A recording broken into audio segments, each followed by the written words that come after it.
एक भी वृद्धाश्रम नहीं होना चाहिए, एक भी ओल्ड हाउस नहीं होना चाहिए, एक भी अनाथ आश्रम नहीं होना चाहिए, एक भी विधवा आश्रम नहीं होना चाहिए। हर मां की जगह वृद्धाश्रम में नहीं, मां की जगह मन के मंदिर में हुआ करती है। कि ब्रह्मा ने मुझे बनाया या नहीं बनाया मुझे नहीं पता, लेकिन मेरी मां ने मुझे जरूर बनाया है। मेरे माता पिता ने मेरा निर्माण जरूर किया है। किसी भगवान ने हमें इस धरती पर भेजा हो या ना भेजा हो, लेकिन माता पिता हमें इस धरती पर लेकर जरूर आए हैं। इसलिए मैं इतना कहता हूं कि कोई विष्णु हमारा पालन करते हैं या नहीं करते, करते हैं तो अच्छी बात, नहीं करते तो कोई प्रॉब्लम, कोई दिक्कत की बात नहीं। लेकिन मेरी जिंदगी का अनुभव तो कहता है कि मुझे किसी विष्णु ने पाला या नहीं पाला, मेरी माँ ने मुझे पाल पोस कर जरूर बड़ा किया है। हर व्यक्ति को उसकी माँ जरूर पाल पोस कर बड़ा करती है, माता पिता पाल पोस कर बड़ा करते हैं। और कोई महेश शिव शंकर महादेव इस सृष्टि का विनाश करते हो या ना करते हो, लेकिन माँ बाप अपने बच्चों की बुराइयों का विनाश जरूर किया करते हैं। इसलिए आज इस भरी सभा में मैं इतना ही कह सकता हूँ कि आकाश में बैठे ब्रह्मा विष्णु महेश होते हैं या नहीं होते मुझे नहीं मालूम, मेरी माँ ने मुझे जन्म दिया है, मेरी माँ मेरे लिए ब्रह्मा हुआ करती है। मेरी माँ ने पालन किया, वो विष्णु हुआ करती है। वो जिसने मेरी बुराइयों का अंत किया, मेरे लिए वही महादेव से कम नहीं हुआ करती है। माँ ही ब्रह्मा, माँ ही विष्णु, माँ ही महेश। ध्यान रखना। एक व्यक्ति ने मुझसे पूछा कि जन्नत कहाँ है, एक व्यक्ति ने मुझसे पूछा कि जन्नत कहाँ है। मैंने बेहिचक कह दिया, मेरी मां जहां है जन्नत वहां है। ध्यान बोल बेटा, क्या वजह है? मेरे पिताजी एक काम कर सकते हो, आपके रहने से इस घर में रोज कलह होती है, रोज झगड़े होते हैं। बाप समझ गया। बाप ने कहा, बेटा आगे मत बोल, एक शब्द भी मत बोलना आगे, एक शब्द भी ये बाप बर्दाश्त ना कर पाएगा। तू जो कहने जा रहा है वो निर्णय मैंने पहले ही ले लिया है। रात ही मैंने निर्णय ले लिया है कि अब मुझे ये घर छोड़ देना चाहिए। अब इस घर में रहने लायक मेरे नहीं है, ये नरक हो चुका मेरे लिए, मैं जा रहा हूं बेटा। बच्चे ने इतनी हिम्मत नहीं हुई कि पिताजी ऐसा मत करो। जाने लगा वो बूढ़ा। पोते को बहुत प्यार करता था, बच्चे से ज्यादा पोते पर मोह था। दौड़ा दौड़ा, दादाजी तुम मत जाओ, मैं तुम्हारे बिना नहीं रह सकता हूं। लिपट गया दादाजी से आकर, दादाजी तुम मुझे छोड़कर मत जाओ, मैं कहां सोऊंगा, किसके साथ खेलूंगा, किससे बात, कौन मेरी डिमांड पूरी करेगा। दादाजी ने कहा, बेटा छाती से लगा लिया उस पोते को, मेरे बच्चे आज मेरा जाना बहुत जरूरी है, एक बात याद रख बेटे, अब मुझे जाने दे, ज्यादा मोह मत बढ़ा। उसने कहा, दादाजी मैं तुम्हें नहीं जाने दूंगा। दरवाजे पर खड़ा हो गया। दादाजी ने कहा, बेटा देख, तेरे मम्मी पापा को मेरा यहां रहना अच्छा नहीं लगता है, इसलिए मैं ये घर छोड़ करके मैं तुझसे मिलने आऊंगा। तू स्कूल जाएगा तो रास्ते में मिल लूंगा, सड़क पे मिल लूंगा। उस पोते ने कहा कि दादाजी चाहे कुछ भी हो जाए मैं तुम्हें जाने नहीं दूंगा। लेकिन बहू देख रही है, बहू ने बच्चे को घसीटा, चल अंदर। ज्यादा दादाजी दादाजी नहीं करना, जाने दो उनको। बच्चा दौड़ा दौड़ा गया दूसरे कमरे में। ठंडी के दिन थे, कड़कड़ाती ठंड। एक कंबल उठा के लाया। दादाजी आप कुछ नहीं ले जा रहे ना, ये कंबल ले जाओ, ये मेरी दादी का कंबल है, वो हरिद्वार गई थी तो वहां से खरीद के लाई थी, ये मेरे मां बाप का नहीं है। मां ने कहा, चल दे दे कंबल, क्या बिगड़ता, इससे अच्छा कंबल ले आएंगे। दादाजी के कंबल दिया पोते ने, उसने छाती से लगाया कंबल को। यही मिला उसे पूरी जिंदगी में, जिसके लिए मकान दुनिया सब कुछ बसाई, ये कंबल हाथ लगा है लास्ट में। क्या मिलता इस आदमी को? कुछ नहीं। कंबल ले जाने लगा, पोता आया, बोले ठहरो दादाजी, ऐसे मत जाओ, आप जा रहे हैं, आपने मकान अपने बच्चे को दे दिया, ये सारा पैसा बहू को दे, मुझे क्या दिया आपने?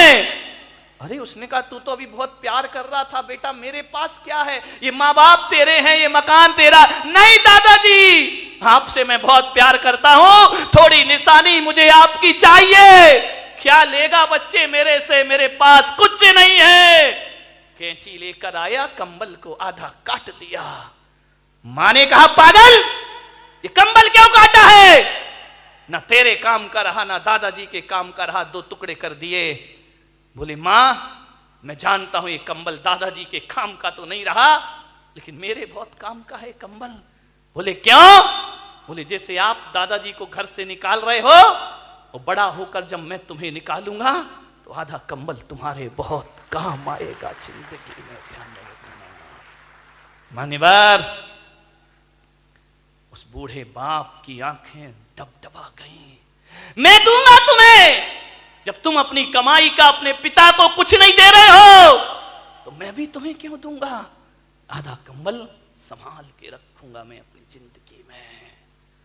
बूढ़ा चला गया, आधा कंबल सीने से लगाए चला गया। ना जाने कहां जा रहा है उसे नहीं पता, कहां जाएगा ये भी नहीं जानता है।